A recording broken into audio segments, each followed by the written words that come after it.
رسول صلی اللہ علیہ وسلم نے ایک مرتبہ یہ آیت کریمہ تلاوت فرمائی،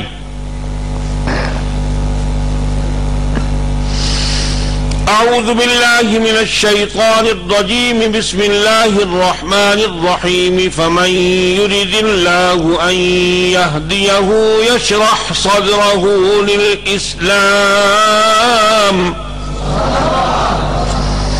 ومن يرد أن يضله يجعل صدره ضيقا حرجا كأنما يصعد في السماء. اللہ تبارک و تعالی كأنما يصعد في السماء. اللہ تبارک و تعالی جس کے لیے بھلائی کا ارادہ فرماتے ہیں، ہدایت دینے کا ارادہ فرماتے ہیں، اس کے سینے کو اسلام کے لیے کھول دیتے ہیں. تو صحابہ کرام نے پوچھا، یا رسول اللہ اس کی کوئی علامت بھی ہے؟ سینے کھلنے کی کوئی علامت بھی ہے؟ جن ذہنوں میں یہ بات اٹکیریاں لے رہی ہے نا کہ یہ احرار نمبر بنا رہے ہیں، ان کو خصوصاً اور اپنے آپ کو ہدایت دینے کے لیے خصوصاً اور عموماً آپ حضرات کو سنا رہا ہوں. حضور علیہ السلام نے 3 باتیں فرمائیں کہ جس کا سینہ اسلام کے لیے کھل جائے اس کی 3 علامتیں ہیں. ایک علامت تو یہ ہے کہ اس دھوکے باز دنیا سے اس کی رغبت ختم ہو جاتی ہے. جس کا سینہ اسلام کے لیے کھل جائے اس دھوکے باز دنیا سے اس کی رغبت ختم ہو جاتی ہے، اور ہمیشہ والے گھر کی طرف رغبت اور وفادار گھر کی طرف رغبت بڑھ جاتی ہے، اور وہ موت سے پہلے موت کی تیاری کرتے ہیں. بیٹا مجھے نہیں ضرورت، بھائی نہیں ضرورت، نہیں مجھے ضرورت نہیں لگی، اوہو تکلف ہو جائے گا نا یار، کیوں بدمزگی پیدا کر دو، چھوڑو کچھ نہیں ہوگا. میں جو ہے نا 45 سال میں کچھ نہیں ہوا تو ہوں بھی کچھ نہیں ہوئے گا. تو جو ہو گئے تو مر گئے تھے، بیٹھے بیٹھے میں روک لو گے موت نو، پھر یا تیار جائے ہونے ہی پھر کی کر لو گے؟ کپڑے تجھ میں ڈال لینے، مرنا ہے مر جائیں گے. دعا کرو ایمان کی موت آئے. تو آپ علیہ السلام نے 3 باتیں فرمائی. ایک یہ کہ بے وفا دنیا سے اس کی رغبت ختم ہو جاتی ہے، اور آخرت کی زندگی کی طرف اس کی رغبت بڑھ جاتی ہے. اور پھر فرمایا کہ وہ موت سے پہلے موت کی تیاری کرتا ہے. ہم تو ہر وقت موت کے لیے تیار بیٹھے ہیں، ہمارے پاس وہ وسائل موجود نہیں، نہ ہم ان کو حاصل کرنے کے لیے زندگی کو داؤ پہ لگاتے ہیں. یہ بات ہوتی نا تو آج یہ مجلس احرار اسلام کو دفتر یہ کہیں نواز شریف کے محل سے کم نہ ہوتا، اس سے بڑا ہوتا یہ. اور جس کی طرف اللہ تبارک و تعالی ارادہ فرما لے ہدایت نہ دینے کا، اپنے راستے پر نہ چلنے کا، وَمَن يُرِدِ اللَّهُ أَن يُضِلَّهُ يَجْعَلْ صَدْرَهُ ضَيِّقًا، جس کا دل گھٹ جائے دین قبول کرنے سے. کیا آگے بھائی؟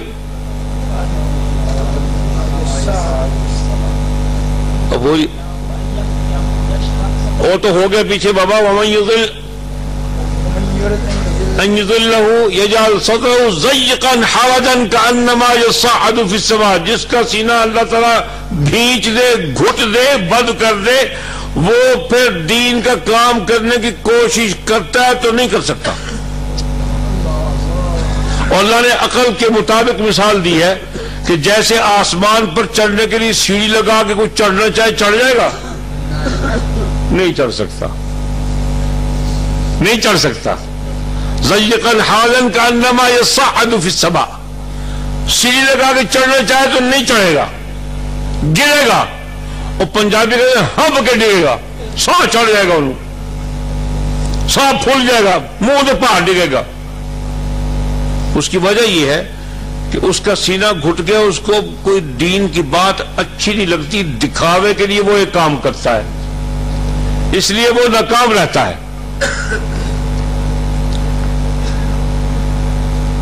اور جس کا سینہ گھٹ جائے اس کو کوئی چیز دین کی اچھی نہیں لگتی. یہ شرح کی ہے علماء کرام نے کہ دین گھٹنے کا مطلب یہ کہ اس کو دین کی کوئی بات اچھی لگتی نہیں. شراب خانے میں جا کے اذان دو تو وہ اذان کو قبول کر لیں گے؟ اسمبلی میں کھڑے ہو کے اس آیت کو پڑھو، جیسے طارق اعظم کو اڑا دیا گیا ویسے اس پڑھنے والوں کو بھی اڑا دیا جائے گا. یہاں تو میں پڑھتا ہوں نا، میں 6 برس نہیں 10 برس اس آیت کو پڑھ رہا ہوں.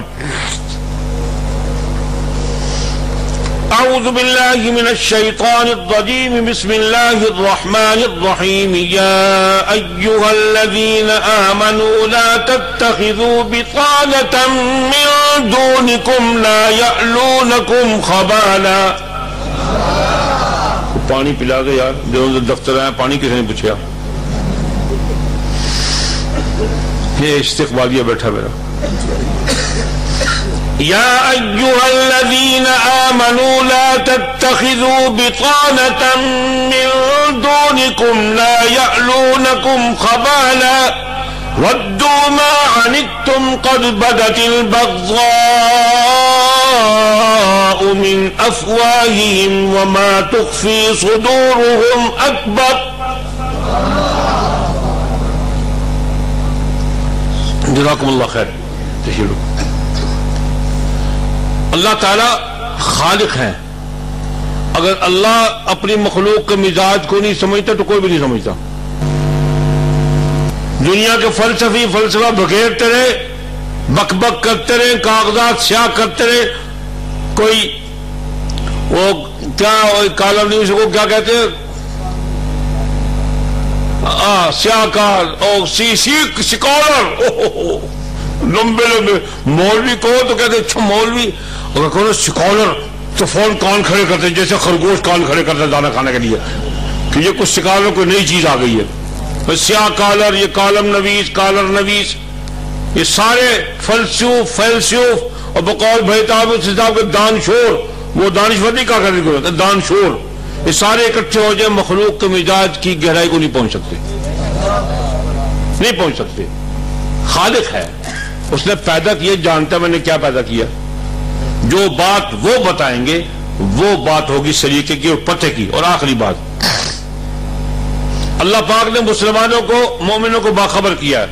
تفصیل کا وقت نہیں ہے، ایک بات سمجھانے کے لیے آیت مسلسل پڑھ رہا ہوں. کافر کی علامات خدا نے بتا دی، منافق کی علامات بتا دی، مشرک کی علامات بتا دی، مسلمان کی علامت بتا دی، مومن کی علامات بتا دی. جن چیزوں سے نقصان مسلمان کو پہنچتا ہے وہ بتا دی، اور جن سے فائدہ ملتا ہے وہ بتا دی. اور جو دشمن ہے اس کی نشاندہی کر دی، اور دوست ہے اس کی نشاندہی کر دی. یہ تمہارا دشمن ہے، یہ تمہارا دوست ہے. اس آیت کریمہ میں بڑی راز کی بات اللہ نے کہی مسلمانوں سے. اعوذ باللہ من الشیطان الرجیم بسم اللہ الرحمن الرحیم یا ایہا الذین آمنوا لا تتخذوا بطانة من دونکم لا یعلونکم خبالا. ایمان والو، لا تتخذوا بطانة من دونکم، اپنے سوا کسی اور کو اپنا گہرا دوست اور رازدار نہ بناؤ. اور قرآن نے، اللہ پاک نے لفظ بطانہ استعمال کیا. بطانہ پتہ کس کو کہتے ہیں؟ یہ بطن سے مشتق ہے. بطانہ کہتے ہیں وہ صدری سلواتے ہو نا، اوپر کا جو کپڑا اس کو ظہر کہتے ہیں، اور اندر کا جو کپڑا ہے اس کو استر کہتے ہیں، اور عربی اس کو بطانہ کہتے ہیں. اللہ نے اس کو پیٹ کے ساتھ مشابہت دے کے بتایا کہ جیسے پیٹ کا راز کسی کو نہیں دیا جاتا، اسی طرح اس کافر کو بھی اپنے پیٹ کا رازدار نہ بناؤ. لا تتخذوا بطانة من دونکم لا یعلونکم خبالا. اور یہ تمہاری دشمنی میں وہ کچھ کر گزرے گا جس کو تم تصور بھی نہیں کر سکتے. ودوا ما عنتم قد بدت البغضاء من افواہہم. ایک تو منہ سے بک بک کرتا ہے، اپنی دشمنی کو نکالتا ہے، قد بدت البغضاء من افواہہم. اور پھر میں جانتا ہوں ما تخفی صدورہم اکبر، اس کے دل میں جو تمہارے خلاف بغض ہے وہ ظاہر سے بہت زیادہ ہے. قد بینا لکم الآیات ان کنتم تعقلون. میں تمہیں بتاتا ہوں، تم عقل کر لو، میری بات کو مان لو، عقل کر لو. ہائے وہ فرمایا شاہ اسماعیل شہید اور شاہ ولی اللہ کی طرح نہ صحیح اقبال کی طرح قرآن کو پڑھ لو، سمجھ لو. جب اس نے قرآن کو پڑھا، اس میں غوطہ لگایا تو پھر دانش افرنگ پر حلہ بول دیا. قرآن کہتا ہے، یہ آج بیان کر کے آگے فرماتے ہیں ہاں انتم اولائی تحبونہم ولا یحبونکم. تم لوگ ان سے محبت کرتے ہو، تم سے محبت نہیں کرتے. اللہ فرماتے ہیں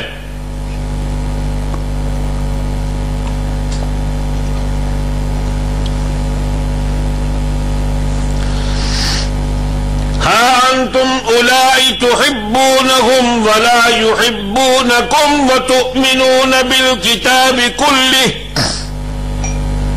کہ تم ان سے محبت کرتے ہو، وہ تم سے محبت نہیں کرتے، اور تم اپنی کتاب کو پورا مانتے ہو. کیا مطلب؟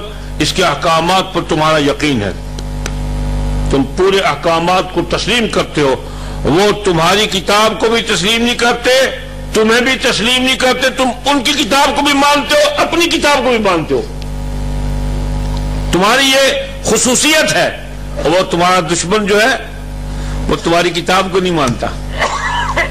اور دیکھو یہ کتنی خصوصیات کافر کی بیان کر رہے ہیں، اور ہمیں کیسی کیسی اللہ پاک نصیحت فرمایا. آگے فرمایا وَإِذَا لَقُوكُمْ قَالُوا آمَنَّا. وَإِذَا لَقُوكُمْ قَالُوا آمَنَّا. وفد آ رہا ہے برطانیہ کا، امریکہ کا، سلامتی کونسل کا، اقوام متحدہ کا، جرمن کا، فرانس کا، پولینڈ کا وفد آ رہے ہیں. ہم تمہارے دوست پاکستان کی سلامتی چاہتے ہیں. وَإِذَا لَقُوكُمْ قَالُوا آمَنَّا.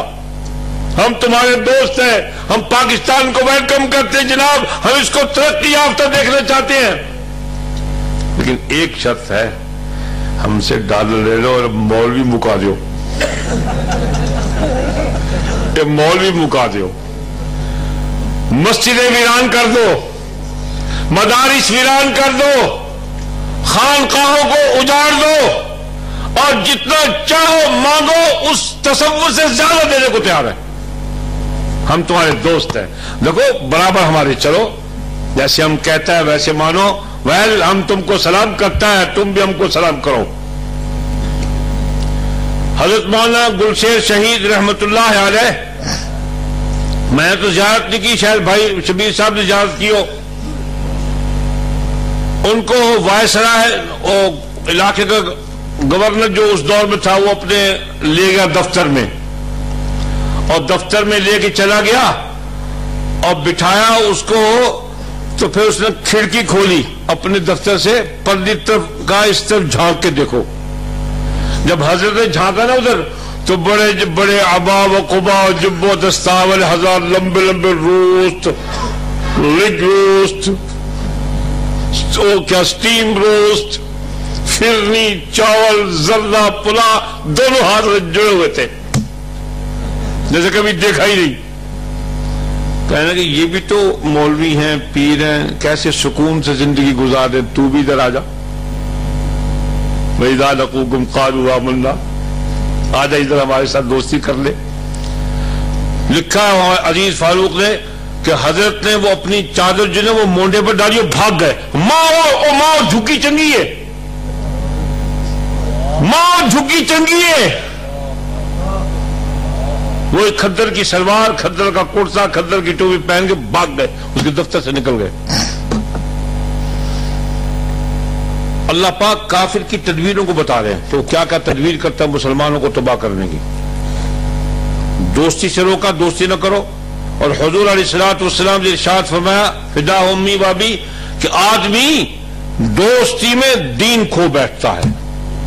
دوستی ہوشیاری سے کرو، آدمی دوستی میں دین کھو بیٹھتا ہے. یا ایھا الذین آمنوا لا تتخذوا بطانة من دونکم لا یألونکم خبالا. پہلا وزیر خارجہ کون تھا؟ سید ظفر اللہ خان قادیانی. پاکستان بنا دین کے لیے، اور وزیر خارجہ جو ملک کی ایک بہت بڑی اہم شخصیت ہوتی ہے، جس کے پاس تمام پالیسیاں ہوتی ہیں، اس آدمی کو بنایا جو ہم پر اعتماد نہیں کرتا اور ہم کو مسلمان نہیں سمجھتا، اس کو وزیر خارجہ بنا دیا۔ لا تتخذوا بطانہ، مخالفت ہو گئی۔ اور پھر جب بابا جناح دنیا سے رخصت ہوئے، مارنا تو ہم نے بھی ہے، سب نے جانا ہے، جب بابا جناح رخصت ہوئے قائد پاکستان، تو وہ مردود ملعون کھڑا رہا، کہنے لگا